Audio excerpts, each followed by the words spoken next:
Hey folks, this module we're starting on Phase 2 of Writing Project 1, and that's asking us to make some pretty significant changes to our writing.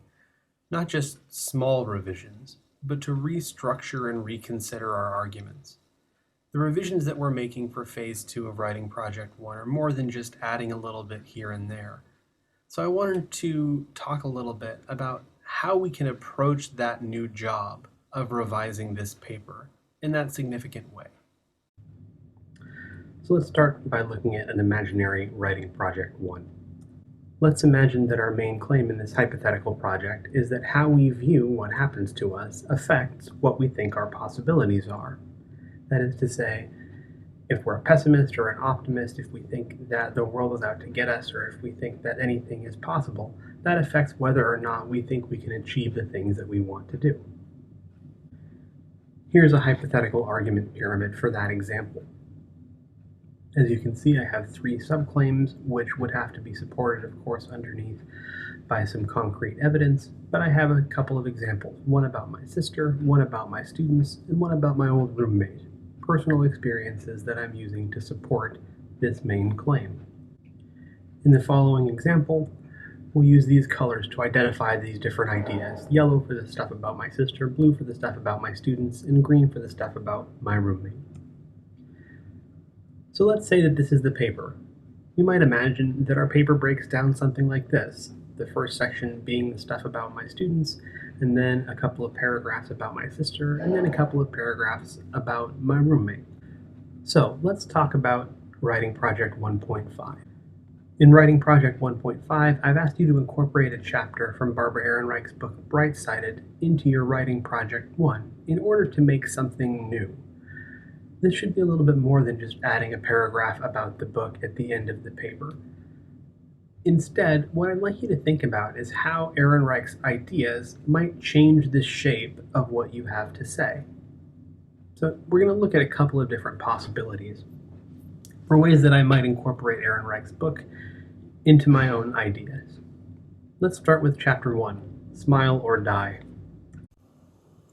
So here's the main claim we started out with.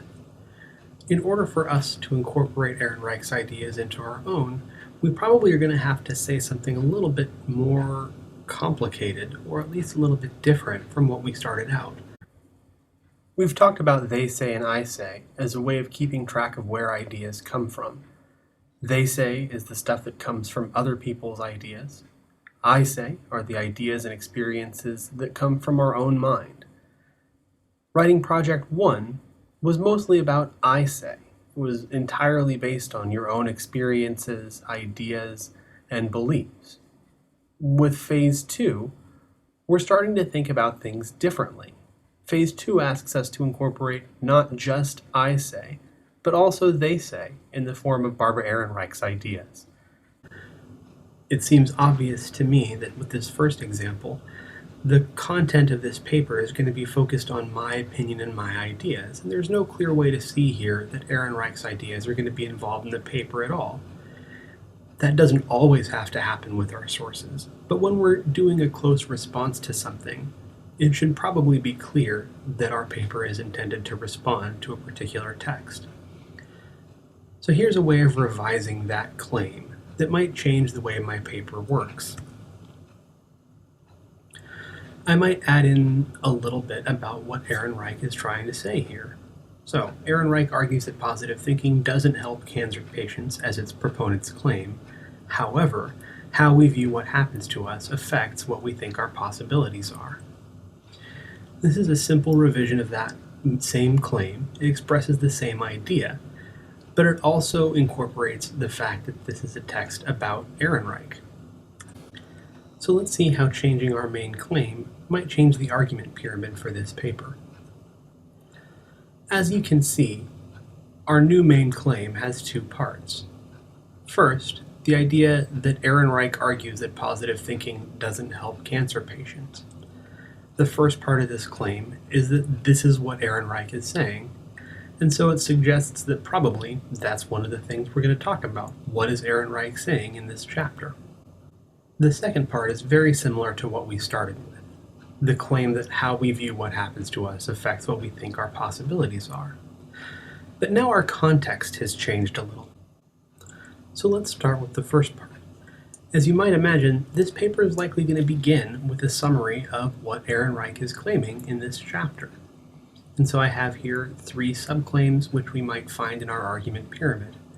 Of course, given the fact that this is an argument pyramid, we would expect that underneath each of these subclaims there's going to be some concrete evidence, quotations from the book, specific statements that Ehrenreich has made, some citations pointing toward the exact ideas that we're using here. But for convenience sake, I don't want to go into all that right now, if only because it's incredibly difficult to nest deeply in an argument pyramid in a keynote presentation. But we can see that these ideas are all connected to that first part of this main claim. Assuming we can provide the evidence, this establishes fairly well that Ehrenreich suggests that positive thinking doesn't help cancer patients in the way that its proponents claim. So where do we stand on that issue? That's the next part of this question. So this is a good time to turn back to what we've already written.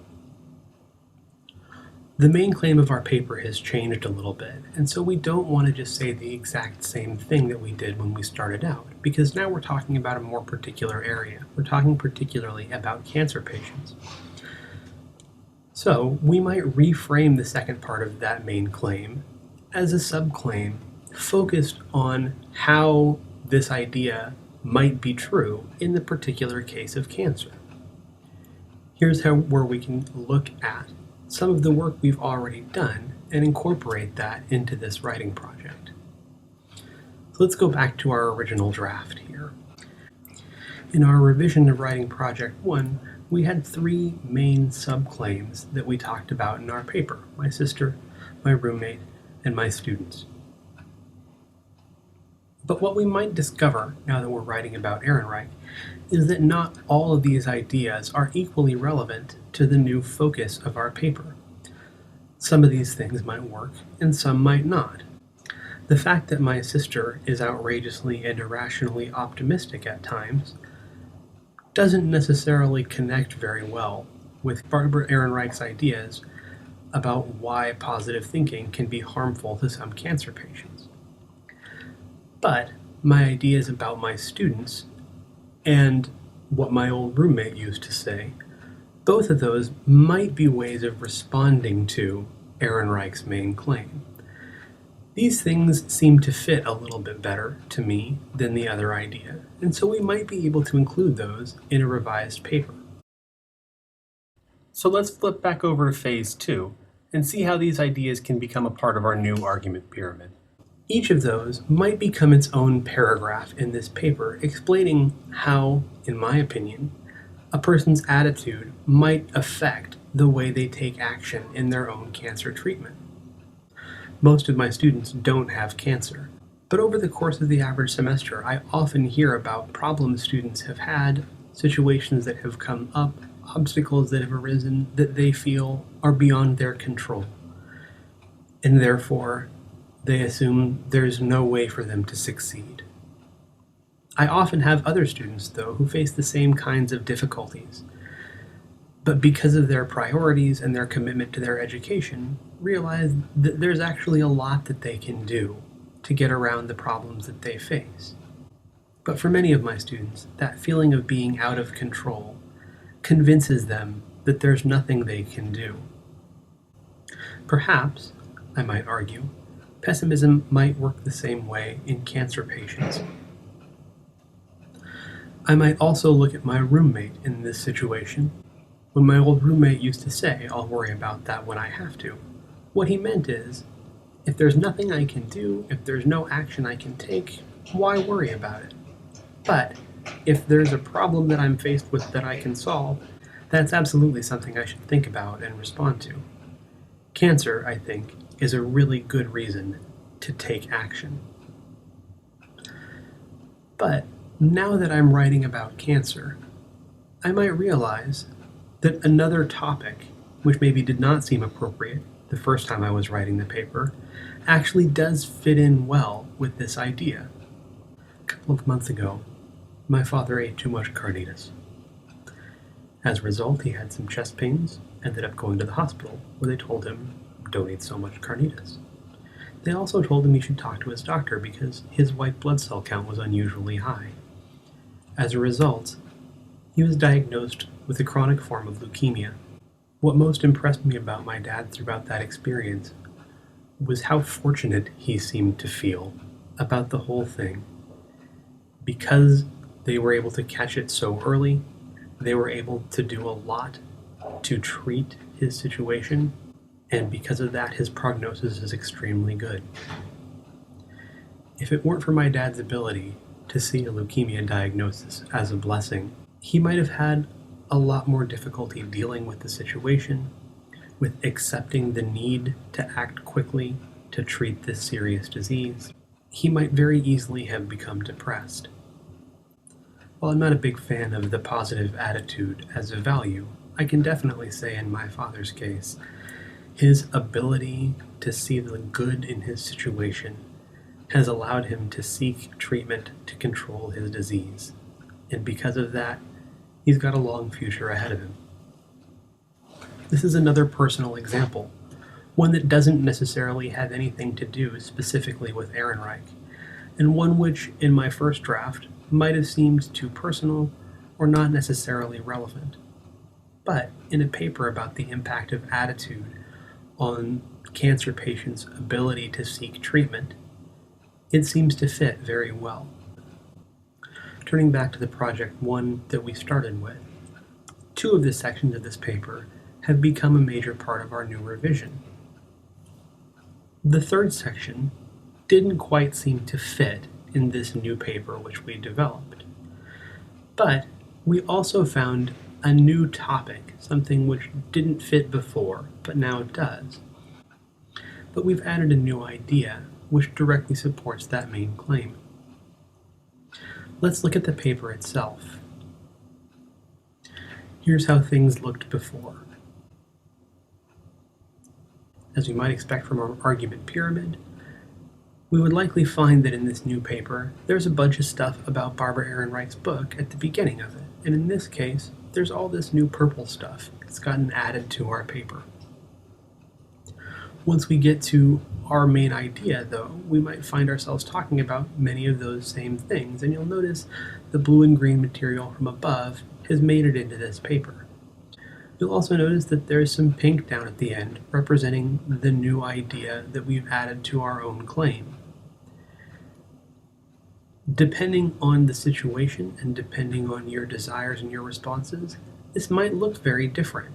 You might decide to have a little bit about Ehrenreich and then some closer responses to some of her sections, such that maybe there's a little purple in the beginning, and then blue, green, and pink are all mixed in with little blobs of purple, where you're connecting your experiences to the specific claim that Ehrenreich makes. There are lots and lots of different ways to do this, even with the same argument pyramid. But you can see, this is more than just adding a paragraph or two. We've made some significant changes to the structure of our paper, but this is just one example. But let's start with the same ideas from writing Project 1, and see if there's a different way that we can revise that paper to approach Phase 2. Let's imagine instead of writing about Chapter 1, I wanted to talk about Chapter 3. I'd start out with the same main claim that I used in Project 1, but again, my goal would be to connect my ideas with Ehrenreich's. By looking at what she says in Chapter 3, I might decide that in this case, Ehrenreich's arguments align with mine a little bit more closely. I might argue that Ehrenreich's history of positive thinking demonstrates that how we view what happens to us affects what we think our possibilities are. In this case, the claim in this paper is essentially the same, but I've revised that claim to emphasize that I'll be using Barbara Ehrenreich's history of positive thinking as a part of my support structure. So let's look at the argument pyramid. How might this happen? This time, instead of making my main claim from Project 1 a subpoint of a larger argument about Ehrenreich, I've broken up that claim into 2 different sections. a section about how this statement is true with regards to pessimists, and a statement about how it is true with regards to optimists. If we go back to our argument pyramid from Project 1, you'll notice that one of these things seems to line up neatly with pessimism, and one of them seems to line up more neatly with optimism. So in fact, we can take those arguments right over into this new structure. An example of pessimism leading to an action is a student who believes that they can't succeed because of something that has happened to them, and who therefore is unwilling or unable to take steps to secure their education. An example of extreme optimism is my sister, who always thinks things are going to work out for the best, and so she tends to plan on incredibly unlikely outcomes as a basis for her future decision-making. But there are also examples of both of these things in Ehrenreich's book. She argues that Calvinism was a direct precursor to the invalidism that struck America at the time, which left hosts of people lying in bed, completely unable to do anything for no reason whatsoever. Later in that same chapter, she goes on to describe Napoleon Hill and the so-called law of attraction, which argues that as long as you are thinking about good things happening to you, they will happen to you. And if all I have to do is think it to get it, well, I don't really need to do much now, do I? Based on these new ideas, I might conclude that realism is a more rational approach to one's attitude. My old roommate's motto is a great example of a middle road between pessimism and optimism, between irrational hope and irrational fear, between action and inaction. As you'll recall, my roommate's ideas were a part of my original Project 1. Likewise, the ideas about my sister and my students came directly from my original paper as well. If we flip back over to our original outline, we can see that in this case, everything that we wrote in our original paper has made it over to the revision, and as we discussed before, my main claim is still at the center of my paper. Nevertheless, if we look at this new paper, we're still going to find that there are some differences in how it looks. We might still start with some things about my students, but once we've done that, we'd move on to talk about Ehrenreich's ideas about pessimism. Then we might talk about my sister again, but again, moving back to Ehrenreich's ideas about optimism. We might then use my roommate's story as a conclusion. These are just two approaches. There are lots and lots of other ways that I can do this, and lots of variations within what I did to make a different paper, even out of the same argument pyramid. Writing is always about choice, and part of your job as a writer is to make decisions about how to approach the task that is set before you. When it comes to incorporating somebody else's ideas, and especially when it comes to the kind of significant revision that we're describing here, it's difficult to imagine how that might look. What I showed you here today was not intended to be instructions or rules. You don't have to do this exactly this way. But it was intended to demonstrate how someone might dramatically reimagine a paper in order to make it into something new. Good luck.